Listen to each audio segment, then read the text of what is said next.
everyone, it's Diego Reyes for CNN Philippines 10, where we break down major stories from here and abroad into bite-sized packs in 10 minutes.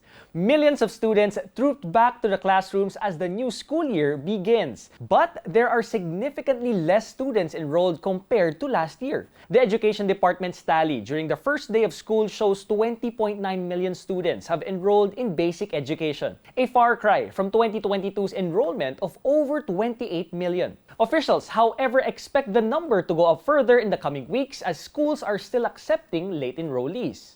We cannot disenfranchise a child from an education that is given by the public schools. No? So we will accept all enrollees in our public schools. The DepEd says the school opening generally went well, with congestion and overcrowding not noticeable this time as schools with large population carry out institutionalized blended learning.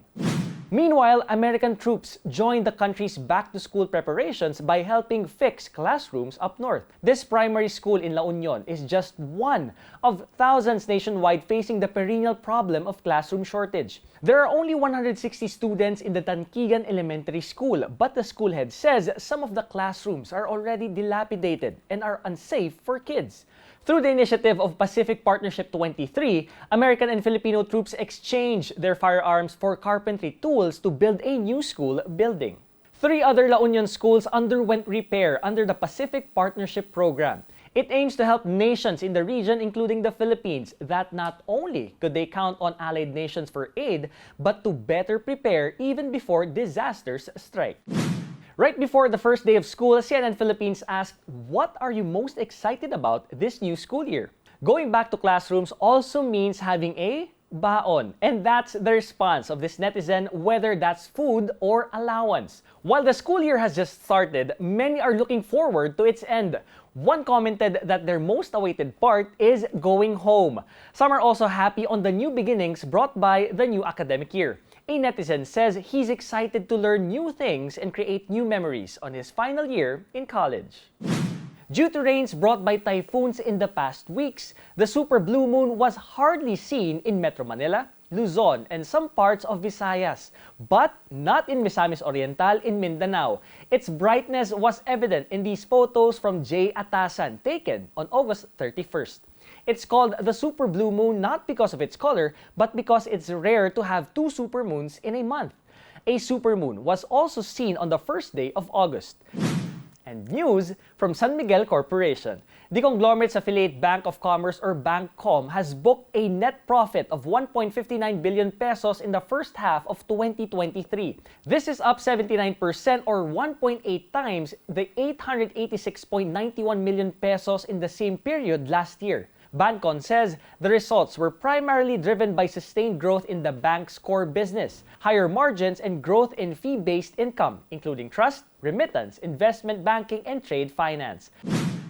Gilas Pilipinas snagged its first and lone FIBA World Cup victory after dominating China 96-75 at the Smart Araneta Coliseum. The Philippines capped off its World Cup campaign with a 1-4 win-loss slate. Utah Jazz star Jordan Clarkson unleashed 24 markers in the third quarter, successfully converting 5 straight threes to blow up Gilas' lead, 73-51. Coming into the final frame, China failed to recover from the 14-1 run that built the 20-point cushion Gilas enjoyed in the last minutes. Clarkson spearheaded Gilas with 34 points, 2 boards, and 3 dimes, while Renz Abando contributed 14 markers. 5-time NBA AllStar Klay Thompson was in the country to meet his Filipino fans for the very first time. The 4-time NBA champion made his way to the Philippines along with his Golden State Warriors teammate Kevon Looney. During their visit, Thompson said he's eager to finally see the Filipinos' passion in basketball up close. The visit also coincided with the 2023 FIBA Basketball World Cup co-hosted by Manila. We have a huge fan base of Filipinos in the Bay, actually, and we celebrate Filipino Heritage Night. So to be here is really great. It's a very full circle moment. I always heard about how passionate the fans are about basketball and their love for the game. I remember as a kid, and my dad used to tell me about boxing and the Thrill of Manila, all different things like that. So for me to actually be here and at a sporting event is going to be really exciting. Apart from being one of the best places to go on a gastronomic adventure, Pampanga is a province also known for arts and agriculture. The sun has risen in Pampanga, and it's time to discover their culinary treasures.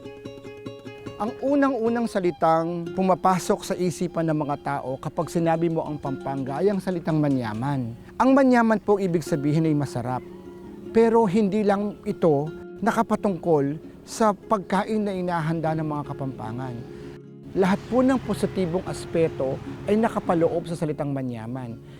Na ibig sabihin po, ang mga Kapampangan ay hindi lamang malikhain sa kanilang pagkain, ngunit malikhain din sila sa iba't ibang klase ng arte at kultura dito. So para sa amin, blessing din po sa amin na kaming mga Kapampangan ay magaling magluto.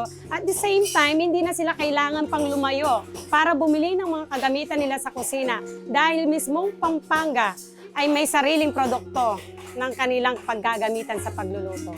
Very important yung logistics, tama. Kung paano mo dadalhin sa market ang iyong mga produkto, lalo na pag maramihan na to, yung commercial quantity na, di ba? Yung tinatawag na farm-to-market roads, di ba? Malaking bagay yon. Kasi, syempre, time is of essence, di ba? Gusto mo pagdating sa merkado, good quality pa rin ang iyong produkto. So talagang malaking bagay yung transport. Pag nakasave ako sa transport ko, madadagdagan ang aking kita.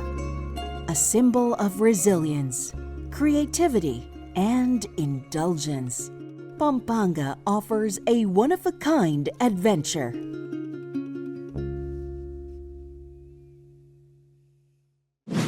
Filipino boy group SB19 brings their swag to the concrete jungle. The kings of P-pop took over Times Square in New York City and performed some of their songs, including their phenomenal hit, Gento. SB19 also shared the stage with American singer-songwriter Jake to perform a remix of Golden Hour during the latter's concert in Boston, US. They also opened the Boston show with performances of their hits Gento, I Want You, and Crimzone. The group, composed of Pablo, Stel, Josh, Justin, and Ken, are currently in the US for their Pagtatag World Tour. A Merry Christmas awaits Filipino K-drama fans as South Korea's Asia Artist Awards or AAA is coming to Manila. The annual awarding ceremony will be held on December 14th at the Philippine Arena in Bulacan. The AAA, considered as Asia's Oscars and Grammy Awards, recognizes artists in film, television, and music. It is usually graced by Korean stars as well as other Asian actors. American singer Mariah Carey noticed a significant increase in streams of her song All I Want for Christmas Is You on Spotify. According to a fan-based account, Carey's Christmas song has garnered 316,000 streams on September 2nd, a 75% increase compared to the same day in 2022. Carey attributed the spike in streams to her Filipino fans who started to blast Christmas songs as early as September in anticipation of the Christmas celebration in the country. All I Want for Christmas Is You was released in 1994. In January 1995, it ranked number 6 on the Billboard Hot Adult Contemporary and at number 12 on the Hot 100 Airplay charts. It also topped the Billboard Hot 100 Recurrence chart every December from 2005 to 2008. And now, for our 10-second trivia. What were basketball hoops originally made from? Peach baskets, pool noodles, car tires, or wooden barrels? The original basketball hoops were made from peach baskets. When basketball was first invented by Dr. James Naismith in 1891, he used empty half-bushel peach baskets as the goals for the game. Initially, the bottoms of the baskets were left intact. However, this practice was later modified and the bottoms of the baskets were eventually removed to allow the ball to pass through more easily. This early design laid the foundation for the modern basketball hoop used in today's game. And that's it for CNN Philippines 10. I'm Diego Reyes, giving you news you can use, news you can trust in 10 minutes. Thanks for joining me today, and see you again next time.